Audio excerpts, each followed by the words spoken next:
සජිත් ප්‍රේමදාස කාලයකට කලින් කිව්වා නේද ඔය මේ අපේ රටේ පළාත් පාලන ආයතන ඔක්කොම පිටරට තියෙන පළාත් පාලන ආයතනත් එක්ක සම්බන්ධ කරන්න පුළුවන් කියලා. අපේ රටේ ඉස්කෝල 10000 බිලියනර්ස්ලා මිලියනර්ස්ලා 10000කට සම්බන්ධ කරනවා කියලා. ඇයි ඒ වගේ බොරුවක් කිව්වේ සජිත් ප්‍රේමදාස? පළවෙනි කරන් හිටියොත් පළාත් පාලන මැතිවරණය ගත්ත නිසා.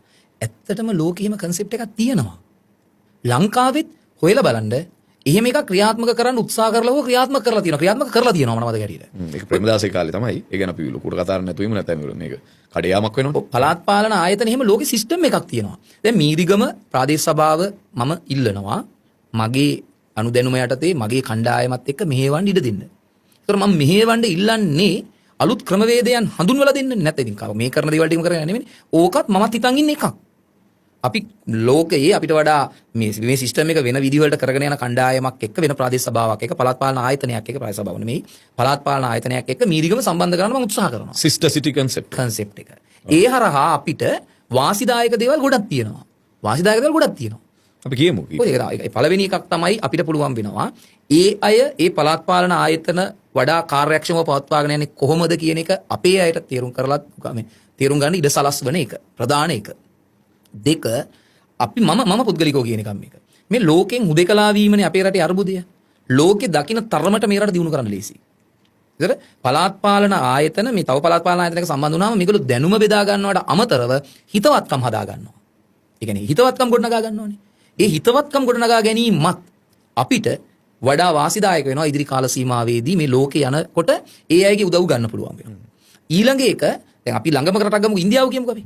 ඉන්දියාවේ තියෙන පළාත් පාලන ආයතනයක් එක්ක අපිට සම්බන්ධ වෙලා වැඩ කරන්න ලැබීම හරහා ව්‍යාපාරික සහ ආර්ථික වාසිදායක දේවල් වෙනවා. සමහර විටක මම නිකන් මේ මොහොතේ හිතුණු එකක් කියන්නම්.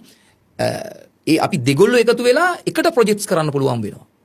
ඒක සමහරට ඒකේ ප්‍රතිලාභ මේ පළාත් පාලන ආයතන දෙකටම ලැබෙන්න පුළුවන් වෙනවා. ඒ දෙගොල්ලෝ එකතු වෙලා වුණත් මේගොල්ලන්ට පුළුවන්කම තියෙනවා නම් එකතු වෙලා මොනවා හරි ව්‍යාපාරික අවස්ථාවක් ගොඩනගා ගන්න කියලා අපි හිතමුකෝ. මුල්ලේ තියෙන ප්‍රශ්නේ එකතු වෙලා කියලා දැන් ඔයාගේ වචනේම එකතු වෙලා වැඩ කරනවා කියන්නේ සමාජවාදී මතයක් නේ අත්තට. හැබැයි මේ සමාජවාදී මතයක් වන සමාජවාදී මතයකට බොහෝම රිලේටිව්නස් එකක් තියෙන. කියන්නේ මේ සමීපතාවයක් තියෙන මේ සිස්ටර් සිටි කන්සෙප්ට් එක විහිළුවක් විදිහට දකින්නනේ. මේ JP එකේ ඉන්න අය, NPP එකේ ඉන්න අය. එහෙම ගැඹුරු ඒවා එක්ක නෙමෙයි මේ දේශපාලන යාලා කරන්නේ. බලය උදෙසා ඕන එකක්. ඒක සමාජවාදීද නැද්ද? එහෙම නැත්තම් නෙවෙයි. ඒක කැලලට ගන්නවා. ඇත්තට සමාජවාදී නෙමෙයි කියලා ලාල්කාන්ත කියන්නේ මේ විපරීත. ඔව්. සමාජවාදීක ඇතුලේ තමයි තියෙන්නේ තරඟකාරීත්වය අඩු කරගෙන. සමාජවාදී කියන්නේ ඔය අදහසනේ. අනිකා පිළිබඳව අදහසක් ඔළුවේ තියාගෙන එකතු වෙලා වැඩ කරනවා. එහෙම එකක් නේ. මම වගේම තමයි අනිත් කෙනත් කියලා හිතන එකක් නේ. දැන් මම ඒක සමාජවාදී අදහසින් ගත්තා නෙමෙයි. කණ්ඩායමක් ලෙස එකතු වීම මරු. ඒක ඇතුලේ සමාජවාදීකට වාකිනවා වගේ සමීපයි. ඒ සමාජවාදී නම් මම වැඩක් නැහැ. මේක කිව්වේ සජිත්නේ. ඔව්.